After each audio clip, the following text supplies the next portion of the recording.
السلام علیکم دوستانو، تاسو یو ځل بیا مې یو نوی ولاګ کې ښه راغلاست وایم. هیله ده چې تاسو ټول به روغ او جوړ او ژوند به مو هم په خیر و خیریت او آرامي سره روان وي. موږ هم شکر دی ښه یو. راځئ چې دا نوی ولاګ په ګډه سره وګورو. تېره هفته یو ځل بیا هم مصروفه وه، ځکه چې د تره لور مې سره د ماشومانو یې له جرمني څخه راغلې وه.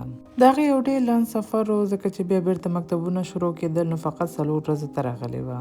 دا چې ډېر لنډ وخت راغلې وه، نو ټولو ته یې وویل چې همدلته زما پلار کور ته راشئ، ځکه چې زه ډېر وخت نه لرم چې ټولو ته لاړه شم، نو همدلته به ټولې وویني. موږ هم بیا پلار کور ته مې لاړو چې همالته مې بیا د تره لور وګورو. یو ورځ بیا ټول لاړو شاپینګ ته، ځکه د هفتې په ورځ مې بیا د وراره عقیقه وایي یا شوشه چې هر څه چې ورته وایي، همدا یو محفل و. هغې دپاره چې د چا څه په کار و هغه مو واخیستل. ورپسې نو ډېر وږي شوي وو، زه خو ډایرکټ کار نه لاړم، نو بیخي وږې وم. بیا نو لاړو چې یو څه ناڅه وخورو. ډېر څه مو هم ونه غوښتل چې وخورو، ځکه چې مورجانې مې کور کې ډوډۍ جوړه کړې وه. ول دا چې موږ بیخي ډېر وږي وو، نو یو برګر مو راوغوښته. بیا مو یو آیسکریم هم نوشجان کړ، چې دې شاپینګ مال کې زما دغه آیسکریم ډېر خوښیږي. بیا مو نو خپل سوداګانې مکملې کړلې او لاړو مورجانې کره مې. هلته نو هغوی ډوډۍ تیار آماده کړې وو، نو ډوډۍ مو وخوړله.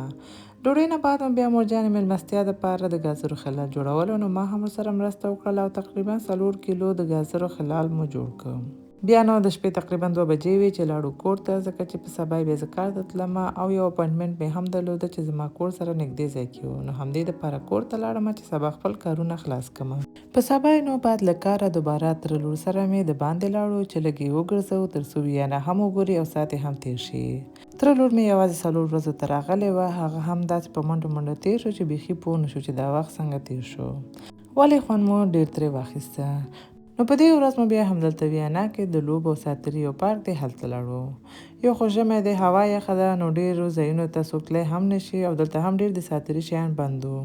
اوله دلته په یو روله کوسټر کې کېناستو چې دلته دوی زه غلطه کړم. دوی ته ما ویلي وو که ډېر خطرناکه وي نو زه نه کښېنم، ځکه چې زه ډارېږم. دوی ویل نه، دومره هم خطرناک او ډارونکی نه دی، راځه کښېنه، تجربه به دې شي او ډېر خوند به وکړي. بس همداسې غلطه کړم. بعد له دې چې کېناستم، دوستانو پوښتنه مه کوئ چې څومره خطرناکه وه.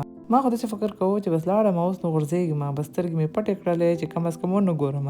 دا د یوې دقیقې رایډ کې به ما خدای خبر څو ځلې کلمې تېرې کړې وي. دوی بیا نورو کې هم کېناستل. ما ویل بیا مې ولاکه غلطه کوي، یو ځل مې بس دی، ځکه چې زه عموما د جګ ځایونو نه ډارېږم او ډېر نږدې ورته نه ځم. بیا نو یو ساعت مو همداسې په ګډه سره تېره کړله. بیا لاړو خپلو کورونو ته، ځکه چې په سبا یې زما د وراره عقیقه و، نو کور کې هم کارونه ډېر ول. دا چې مورجانه مصروفه وه او کور کې ورته نور ډېر کارونه هم پراته وو، نو ما ورته وویل چې زه بریاني به زه درته پخه کړم. د بریاني جوړولو دپاره زه یو 2 ساعته مخکې ورجې تیار خشتې کوم چې نرمې شي، ځکه چې داسې بیا ورجې ډېر ښایسته راځي. ورپسې بیا تقریبا 3 کیلو د چرګ غوښه واخیستله. پوستکي مې ترې لرې کړ، ځکه چې زما د چرګې غوښه پوستکي سره نه خوښیږي. نو همدې دپاره هر وخت چې پخوم یا هم کباب جوړوم، نو پوستکي ترې لرې کوم. دا مې پاک ومینځه، یو څنګ ته مې کېښوده چې د اوبه بیخي ترې لاړې شي. ورپسې بیا دې کې غوړي واچول او پرې مې ښوده چې ګرم شي. بیا مې 2 دانې میانه سایز پیاز سپین کړ، میده کړ او غوړیو کې مې اضافه کړ، او تر هغه مې سره کړ چې خپل رنګ بدل کړي او سره شي.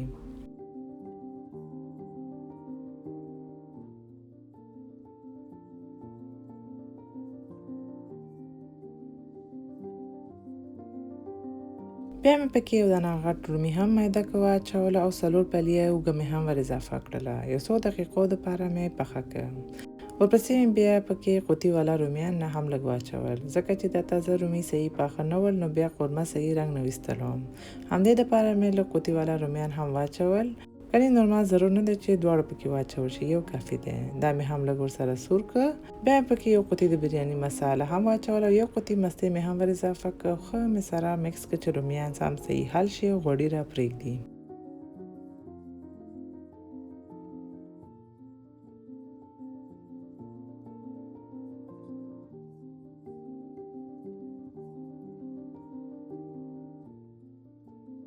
د رومیانو قورمه چې تیاره شوه، بیا مې پکې غوښه هم واچوله او ښه مې سره مکس کړه.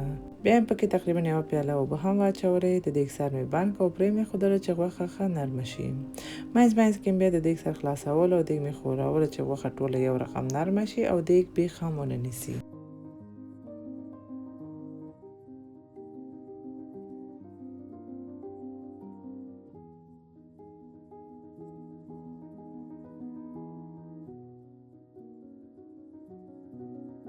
ورپسې بیا یو غټ دیګ د وریجو جوشولو دپاره په منقل کېښوده. جوش اوبه مې پکې واچولې، مالګه هم واچوله او لږ نور مې جوش کړه. بیا مې خیشته شوي وریجې هم پکې واچولې او تقریبا 20 دقیقو دپاره مې جوش کړه چې وریجې نرمې شي.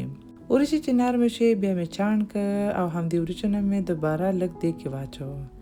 تر هغې نو د بریاني قورمه هم آماده شوې وه. هغې نه مې بیا غوښه جدا کړله او دا غوښه مې بیا د وریجو په سر واچوله. ورپسې بیا باقي وریجې هم دیګ کې واچولې. د وریجې په سر بیا لږ نارنجي رنګ هم واچولو چې دې سره بیا بریاني ډېر ښایسته رنګ وباسي. زما د ماشومانو بیا بریاني رنګارنګ خوښیږي، لکه شین سور رنګ په سر یې واچول شي، ولې زما بیا فقط همدا نارنجي رنګ خوښیږي. نو همدې دپاره په دا ورځ مې په خپله خوښه جوړه کړله او همدا یو رنګ مې واچوله. بیا مې پکې زیره هم میده کړله واچوله. ورپسې بیا د مکمل قورمه د وریجو په سر واچوله. په آخر کې بیا لږ میده شوې تازه دڼیا او څو ټوټې لیمو هم په سر یې کېښوده. یو 2 کاغذه مې هم پرې کېښوده. د دیګ سر مې بند کړه او داش کې مې 1/2 ساعت دپاره په دم کېښوده.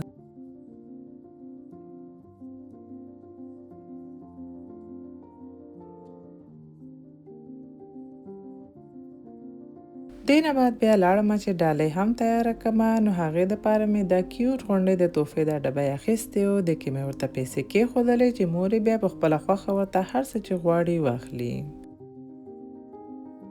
بیا مې نو ځان هم تیار کړ چې د ښایسته جوړه مې جرمني نه ځان ته راغوښتې وه چې کاکا لور مې تیار راتله نو ځان سره یې راوړله. نو زر جامې مې واغوستلې، نور لاړو. باقي ځان تیارول مو هماغلته وکړ ځکه چې بیا ناوخته کېده. دا چې په دا ورځ بریاني ما پخوله نو زه وخته هم لاړم نه چې هغوی سره مرسته وکړم، ځکه چې وریجې باید ډېر وخت مخکې دم نشي. دا چې باید دم شي باید زر سره ګډې شي او بیا نو ویستل شي. هلته چې لاړم نو ټولو لاس په لاس که او هر څه مو زر تیار کړ. چا منتو جوړوله، چا کباب، چا وریجې او داسې باقي شیان هم. بس ټولو یو دم شروع وکړل او هر څه مو تیار کړ او بیا مو دسترخوان هوار کړو، ډوډۍ مو وخوړله. دوستانو زموږ ټولو دا عادت دی او خوند راکوي چې خپل دسترخوانونه خپل میلمنو ته ښه ښایسته جوړ کړو. تاسو به دا زما ډېرو ولاګونو کې یوټیوب شارټس کې لیدلي وي چې هر یو خپل وسه پورې خواري کوي. البته زه فکر کوم چې افغانان عموما هم داسې دي. داسې نه ده چې زه یوازې یوټیوب چینل لرم نو ځکه داسې کوم، باقي نور هم همداسې کوي. موږ افغانان عموما ډېر مهمان نواز او باسلیقه یو. کوشش کوو چې خپل میلمنو ته ښه نه ښه خواړه تیار کړو، ښه ښایسته ورته سرو کړو. چې زما په نظر دا هم ډیره مهمه ده چې خواړه څنګه میلمنو ته مخې ته ایښودل کیږي او د لوښي ښایست او زینت ډیر غټ رول لري.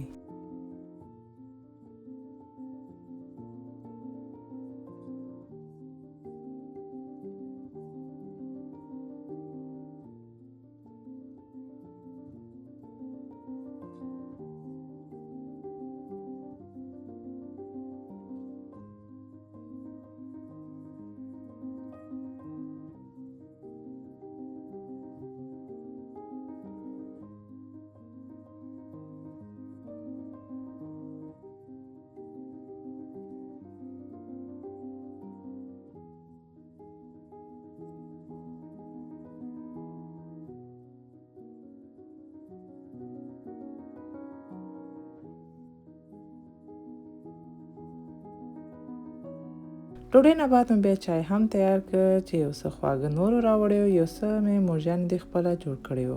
په کیسو او ساتیري کې مو وخت څنګه تېر شو اصلا پوه نه شو. واقعا دا ورځ ډېر په خوند تېره شوه. یو خو د دې وجې نه هم و چې د کاکا لور مې څو کاله بعد لیدلې وه او دا زما د وړوکوالي ملګرې هم ده او موږ همزولي هم یو. نو دا څو ورځې چې دا دلته وه ډېر مو ساعت تېر شو او بل باقي مېلمنو سره مو هم ښه وخت تېر شو. ملګري، دوستان او خپلوان چې د خپلې طبې وي نو هسې هم ډېر خوند کوي او وخت څنګه تېرېږي انسان اصلا پرې نه پوهېږي.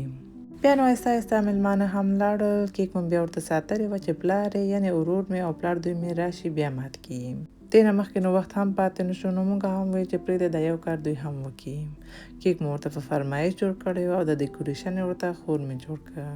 بیا نو زموږ د کور سړیان هم راغلل، یو څو دانې عکسونه مو واخیستل، کیک مو هم مات کړ. دا چې وراره مې خپله وړوکې دی کیک نشي ماتولی نو خور یې د هغې پر ځای کیک مات کړ. بیا نو دا محفل هم پای ته ورسېد او ټول ډېر ستړي شوي ولاړل ویده شول. مونږ کاکا لورګانې سهار 5 بجو پورې ناستو کیسې مو کولې. بیا مور راغله او غوسه شوه چې سملی سبا د هغې سفر هم و چې ناوخته نشي په وخت یې ورسوو. بیا نو مونږ هم ویده شو. سهار چې به د خوبه راپاڅېدو سهار چای نه بعد نو کاکا لور بیا په خیر خیرات سره لاړله او مونږ هم بعد له دې چې تحفې مو خلاصې کړلې راغلو خپلو کورونو ته. همدې سره دا ولاګ هم پای ته ورسېده. هیله ده چې خوښ شوی مو وي. که مو خوښ شوی وي لکه تل لایک کړئ، خپل دوستانو سره شریک کړئ او که زما چینل مو لا سبسکرایب کړی نه وي نو سبسکرایب هم کړئ. تاسو ټولو ته ښه وخت غواړم. په ځان ډېر زیات خیال ساتئ. ښه وخت ولرئ. الله پامان.